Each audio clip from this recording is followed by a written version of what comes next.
penundaan, makan kodok itu. Ada satu tips lagi, ya, aturan 5 detik minggu depan. Nah, sekarang kita sampai pada penyebab utama kenapa orang gagal di MLM dan juga di bisnis-bisnis lain sama. Kenapa orang gagal? Karena inkonsisten atau tidak konsisten. Itu topikmu, bro. Ya. Oh ya? Yes, itu topikmu. Mau nggak? Kalau nggak mau, aku lanjut ini. Boleh. Ya udah kalau saya ya. Udahlah, kamu. Baik ya. Teman-teman. Sekarang giliran saya bicara tentang tidak konsisten. Tadi Pak Suprato udah cerita tentang kuda, udah cerita tentang kepiting, kodoknya 2 kali. Jadi Sadra mau bicara binatang apa nih? Tadi saya nggak ada planning. Saya nggak ada planning untuk bahas binatang. Tapi gara-gara Anda bicara tentang binatang-binatangan, ya udah, saya harus keluarkan binatang yang bernama kelinci dan kura-kura. ini dadakan. Cuman memang bicara tentang konsisten, pasti teman-teman pernah dengar lah ya cerita kalau kelinci lawan kura-kura yang menang siapa, bener kan? Saya mau tanya dulu teman-teman, silakan chat. Logikanya, kalau kelinci sama kura-kura lomba lari, yang menang mana? Ayo chat silakan. Logika. Kok kura-kura? Logika lah. Kelinci. Oke, kelinci. Kura-kura bisa menang kalau dia itu adalah kura-kura ninja. Ya. Oke. Thank you partisipasinya. Kelinci. Logikanya adalah kelinci. Tapi kalau kita dengar cerita, ternyata di cerita dongeng itu si kura-kura yang menang. Kenapa kura-kura bisa menang?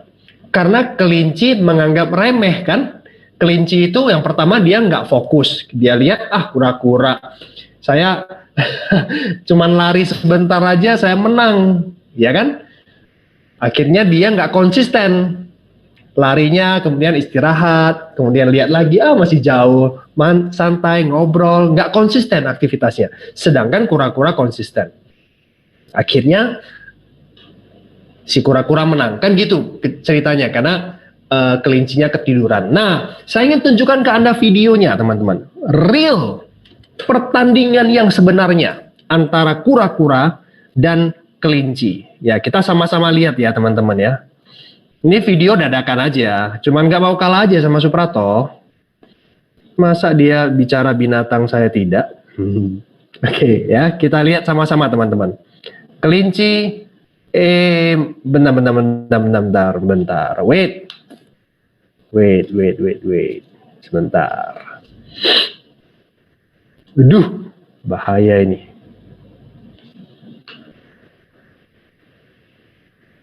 Sebentar ya. Stop share dulu. Kelincinya ngambek ya? Hah? Kelincinya ngambek. Iya, kelinci ngambek. Nah, ini dia. Ganti kodok aja kalau gitu. Kita sama-sama lihat ya, teman-teman ya.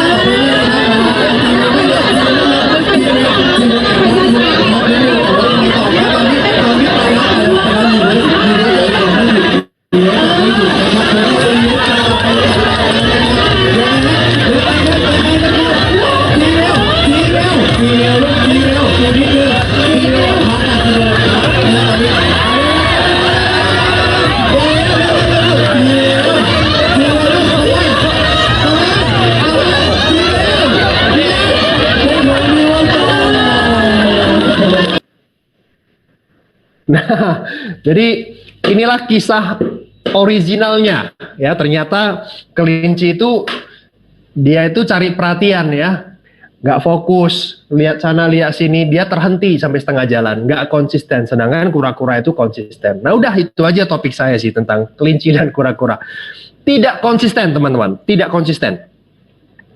Apa sih artinya konsisten? Konsisten itu artinya tetap, artinya nggak berubah. Orang gagal tidak konsisten, berarti orang gagal suka berubah-berubah. Dia itu tidak konsisten, berubah dalam cara pikir, berubah dalam cara bicara, dia berubah terutama lagi dalam cara bertindak. Kenapa sih orang nggak konsisten? Ya, ini ada hubungannya dengan apa yang sudah disampaikan oleh Pak Suprato. Karena terlalu dengar apa kata orang, akhirnya mau gerak, udah dulu deh, ditunda, nggak konsisten. Seharusnya orang sukses harus terus melakukan konsisten. Tapi karena terlalu banyak dengar apa kata orang, akhirnya dia menunda apa yang harus dilakukan. Tidak konsisten. Ya. Contoh-contoh teman-teman. Misalkan ya, kita bikin nih. Cara presentasi yang benar adalah kita harus ngomong A dulu, setelah itu ngomong B, baru ngomong C. Seharusnya kalau dengan cara seperti ini, prospek akan lebih kena nih, misalkan ya. Baru saja 1 minggu, terapkan cara presentasi yang standar seperti ini, minggu depannya udah berubah lagi cara presentasinya. Bentar. Kayaknya kita harus mulai dari C dulu deh. C, setelah itu nanti A, baru B, baru prospek akan lebih oke. Terlalu cepat berubah, nggak konsisten. Padahal tim Anda lagi belajar nih cara presentasi. Baru mau mulai lancar saja 1 minggu, baru mau mulai lagi minggu berikutnya, upline sudah bilang, Anda sudah bilang, kita ganti lagi cara presentasinya. Itu namanya tidak konsisten. Teman-teman, kalau cara kerja Anda berubah-berubah terus, tidak konsisten, nggak sabar, susah terjadi duplikasi. Anda hanya bikin tim Anda bingung. Gue mau lakukan apa? Kemarin ngomongnya ini, sekarang ini. Kemarin A, sekarang B. Nanti lusa lagi C. Terlalu cepat berubah. Ya, jangan seperti itu teman-teman. Tidak konsisten. Contoh lagi, ikut seminar online, prospecting. Ya benar ya. Apa kata coach itu udah benar. Pokoknya kita harus lakukan prospecting itu jauh-jauh sebelum daftar nama saya habis. Selagi daftar nama saya itu masih 100 orang, udah harus bisa lakukan prospecting. Kenalan di online, Instagram, ya, follow, kemudian like dan komen. Follow, like, komen. Follow, like, komen. Cuma segampang itu. Kenalan sama orang. 1 hari 5 orang aja. Paling 1 jam, 1 bulan sudah 150 orang. 1 tahun sudah 1.800 orang. Wah, saya bisa punya 1.800 daftar nama baru dalam 1 tahun. Katakanlah 5% aja yang join, 90 orang rekor pribadi. Wah, semangat, terbuka cakrawala saya. Akhirnya besok mulai tuh setelah seminar, semangat, mulai prospecting. Follow, like, comment. Follow, like, comment. Coach bilang 5 orang 1 hari, saya 10 orang deh 1 hari. Karena saya punya waktu, lagi semangat. Besok masih konsisten, lusa masih konsisten. Berikutnya sudah mulai 5 orang. Berikutnya lagi sudah mulai 4 orang. Berikutnya istirahat dulu deh. Mulai berpikir, benar nggak sih apa yang saya lakukan? Kok kayak orang bodoh ya, share, like, comment, apa benar? Apalagi yang tolak itu lebih banyak. Minggu depan sudah mulai slowing down. Akhirnya berhenti. Tidak konsisten. Ikut seminar, semangat. Presentasi 1000 kali pasti akan sukses. Punya income puluhan sampai ratusan juta passive income. Semangat. Ya. Langsung bilang, hari ini saya akan presentasi 10 orang, 5 orang misalkan. 5 orang, masuk akalnya 5 orang. Ini pengalaman sih memang ya, bukan pengalaman saya tapi dari tim. Ada yang ikut seminar semangat, besoknya itu langsung presentasi 5 orang. Langsung kasih tahu ke grup. Saya hari ini presentasi 5 orang, semangat sekali, bla bla bla dan sebagainya. Saya yang sudah punya pengalaman di industri ini, ya tahulah ya, kalau orang baru ikut seminar dan dia langsung presentasi banyak, biasa-biasa aja gitu. Karena yang penting itu bukan apa yang Anda lakukan hari ini. Minggu depan lakukan lagi nggak? bisa nggak tetap 5 kali presentasi setiap hari? 1 bulan lagi masih bisa nggak? 6 bulan lagi masih bisa nggak? Tiap hari 5 orang. Itu baru saya berdiri standing ovation. Tapi kalau misalkan baru ikut seminar dan besoknya 5 kali presentasi, bagi saya biasa-biasa aja. Oke? Karena belum teruji. Lagi semangat. Ternyata benar. Hari ini 5 orang, besoknya itu mulai 3 orang, 2 hari lagi 1 orang, 1 minggu 1 kali presentasi, kemudian follow up-nya enggak, mulai tidak konsisten. Ini penyakit banyak orang. Ilmunya sudah tahu, tapi waktu terapkannya itu tidak konsisten. Camkan ini baik-baik ya. Kita tidak mungkin mendapatkan hasil yang luar biasa, ya, jika kita hanya bekerja keras dalam satu waktu saja, dan setelah itu kita tidak melakukannya lagi. Maka bisnis Anda tidak akan mencapai momentum. Nggak bisa, Anda dalam satu waktu kerja keras gila-gilaan. Bukan gitu caranya sukses. Anda lagi mau bentuk badan yang ideal, tubuh yang ideal. Kepingin nih, sehat, bugar, berotot setidaknya. Ya, nggak usah lah sampai six pack. Yang penting berotot, sehat. Saya akan komitmen 100 kali 100 kali push up, 50 kali sit up. Tapi hanya dilakukan 1 hari. Useless. Nggak ada gunanya. Badan Anda nggak akan jadi. Yang dibutuhkan adalah konsistensi. Tetap tidak berubah-ubah. Kalau sudah lakukan A, ya A terus. Saya, teman-teman, lebih menghargai orang yang melakukan presentasi 1 kali 1 hari, tapi dia lakukan terus-menerus setiap minggu, setiap bulan, setiap tahun. 30 kali presentasi, tapi konsisten. Daripada semangat di awal, Anda tahu nggak, kayak Anda minuman bersoda, Coca-Cola ya, misalkan ya, Anda shake, Anda buka. Apa yang terjadi? Setelah itu, loyo.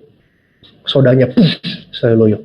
Itulah teman-teman, orang yang hanya semangat di awal, tapi nggak konsisten. Bisnisnya nggak capai momentum. Momentum itu apa? Kalau kita belajar, momentum itu adalah kecenderungan benda yang bergerak untuk terus bergerak. Contoh, Anda lagi dorong mobil yang lagi mogok. Dalam posisi dia berhenti. Nah, agar mobil itu bisa didorong, Anda pasti harus mengerahkan semua energi, benar ya? Dan seluruh energi Anda harus kerahkan. Nah, kalau misalkan Anda dorong, lepas lagi. Nah, sewaktu Anda mau mulai lagi, Anda harus mulai dari awal lagi energi Anda. Benar ya teman-teman ya? Nah, jadi setelah sewaktu Anda sudah mendorong dengan seluruh energi Anda, biar mobil itu bergerak, push, terus konsisten, sampai dia mulai pelan-pelan bisa gerak. Anda mulai bisa jalan, terus lagi sampai Anda mulai bisa jalan cepat, ya, sampai Anda mulai bisa lari sambil dorong, sampai Anda bisa lepaskan 1 tangan, dorong, sampai Anda bisa gunakan 2 jari, 1 jari aja untuk mendorong mobil itu. Kenapa? Kok bisa dengan 1 jari? Karena mobil itu sudah mencapai momentum. Dia sudah bisa gerak sendiri. Karena udah melaju. Dan di saat itulah nanti orang bisa starter mobilnya, pancing, bisa jalan. Jadi ingat, momentum itu adalah kecenderungan sebuah benda yang bergerak untuk terus bergerak. Bisnis Anda persis seperti itu. Sewaktu Anda mengawali bisnis ini, Anda kerja kerasnya itu ya sekali kerja keras ya sudah kerja keras. Jangan tiba-tiba berhenti, karena waktu Anda mau mulai lagi, Anda harus ulang lagi dari nol. Kenapa? Karena bisnis Anda belum mencapai momentum. Ya, kalau saya gambarkan teman-teman, oke, ya, ini gunung, ya, Anda dorong sesuatu ke atas, susah. Sampai ke sini, ini namanya titik momentum. Gelinding. Tak terhentikan. Nah, dari sini teman-teman, titik A ke titik B, itu butuh upaya ekstra. Konsisten. Terus-menerus. Jangan berhenti. Capek, ya. Tapi sampai ke titik momentum, bisnis Anda autopilot. Momentum. Dibutuhkan konsisten, teman-teman. Ya, konsisten dalam hal apa aja di bisnis ini? Jumlah presentasi. Ya. Ingat loh teman-teman, kerjaan kita di bisnis ini ya presentasi dan follow up. Kalau diibaratkan di bisnis konvensional, Anda misalkan buka toko roti, Anda buka toko rotinya tiap hari. Itulah presentasi di bisnis ini, buka toko. Anda bisa nggak dianggap serius berbisnis roti kalau Anda punya toko, tapi Anda bukanya itu mut-mutan. Suka-suka deh. Hari ini buka, besok tutup. Lusa lagi, aduh, lagi nggak mood nih, nggak enak badan, tutup aja dah. Nanti hari Kamis buka, hari Jumat buka, Sabtu Minggu pengen keluar kota refreshing, tutup. Kira-kira laku nggak toko Anda? Jelas enggak. Buka toko tiap hari aja belum tentu laku. Apalagi Anda buka tokonya Senin Kamis, suka-suka Anda. Pelanggan Anda bosan lihat Anda. Bukan bosan ya, males lihat Anda. Walaupun roti Anda mungkin enak. Tapi pelanggan Anda cek di Google, cek di GrabFood hari ini close. Kok bisa dia close hari Rabu ya? Apa alasannya? Oh, berarti tiap hari Rabu close ya? Ya udah, oke. Jumat close, Rabu buka sekarang. Suka-suka dia, nggak konsisten. Orang males. Nah di bisnis ini juga sama. Presentasi kalau nggak konsisten, itu sama dengan Anda nggak serius di bisnis ini. Karena presentasi ya jantungnya di bisnis ini. Seberapa serius Anda di bisnis ini tergantung seberapa Anda konsisten melakukan presentasi dan follow up. Minimalnya 15 kali presentasi teman-teman dalam 1 bulan. Tapi dengan kondisi kita bisa kerjakan secara online, Zoom sudah ada, mungkin beberapa di antara Anda sudah mengirimkan video-video presentasi, Anda bisa lakukan lebih dari itu. Saran saya sih 30 kali presentasi dalam 1 bulan. 1 hari cuma 1 kali presentasi, susah apanya? Kita bangun bisnis orang lain atau bangun bisnis kita? Bangun bisnis kita kan? Nah, masa sih 1 hari 1 kali aja presentasi itu berat? Kita mau bangun bisnis masa depan kan? Bangun lebih baik kan kehidupan kita. Konsisten, setiap hari 1, setiap hari 1. Ada mood, tidak ada mood, pokoknya goal saya adalah 1 hari 1. Itu baru Anda bisa sukses. Ya. Jadi, yang pertama konsisten dalam hal kecil, jumlah presentasi. Yang kedua adalah dalam hal rekrut pribadi. Loh Pak, kalau misalkan presentasi kan otomatis rekrut pribadi naik. Belum tentu. Anda presentasi siapa dulu prospeknya? Prospek downline Anda atau prospek Anda sendiri? Kalau Anda kebanyakan prospek tim Anda, prospeknya downline Anda, ya Anda nggak dapat RP dong kan? Downline Anda yang dapat RP. Jadi Anda harus bagi juga presentasi untuk pribadi dan juga untuk tim. Apalagi kalau misalkan rekrut pribadi Anda itu masih di bawah 30. Ya, itu belum cukup banyak. Oke? Anda tahu nggak teman-teman? Rata-rata orang-orang yang berhasil di bisnis MLM, punya penghasilan puluhan juta stabil, ratusan bahkan miliaran, mereka itu punya rekrut pribadi di atas 30 orang. Ya. Partner bisnis saya, rekan saya, Bro Leo, ya, dia itu 60 rekrut pribadi. Tahu nggak income-nya berapa per bulan? 1 miliar, 2 miliar tiap bulannya. Ya. Rekrut pribadinya berapa? 60. Oke. Jadi kalau misalkan Anda mau mencapai titik yang signifikan dalam bisnis ini, ya rekrut pribadinya harus banyak. 1 tahun pertama rekrut pribadi gila-gilaan lah teman-teman. Ya, jangan sampai gunakan alasan, aduh Pak ini ya, saya baru dapat 1 orang nih, bagus nih orangnya ya. Ini orangnya bagus nih, mau jalan nih Pak. Ya, ini lagi berkembang. Oke, kalau misalkan saya fokus rekrut pribadi lagi nanti terlantar nanti. Ya, di tahun pertama. Dan kalau misalkan rekrut pribadi Anda masih sedikit, masih di bawah 30, mau ada orang yang bagus yang mau jalan atau tidak, rekrut pribadi sampai nyentuh 30 ke atas. Kalau bisa 60, ada yang saya lihat dari luar negeri, dia rekrut pribadinya sepanjang karir dia 4 tahun di MLM itu sampai 400 rekrut pribadi. dan income-nya miliaran. Ya, Anda nggak usah takut nanti kalau misalkan ini nggak mau jalan lah, gimana lah dia terlantar, nggak. Orang yang tepat, ya, nggak akan mati. Orang yang tepat Anda bimbing dengan benar saja, dia akan duplikasi dengan bagus. Sedangkan orang yang jelek, Anda bahkan melakukan apapun yang dia minta, Anda lakukan, dia nggak akan jadi juga. Ngerti ya teman-teman ya? Oke, jadi Anda selain konsisten dalam hal presentasi, Anda juga harus konsisten rekrut pribadi. Kenapa?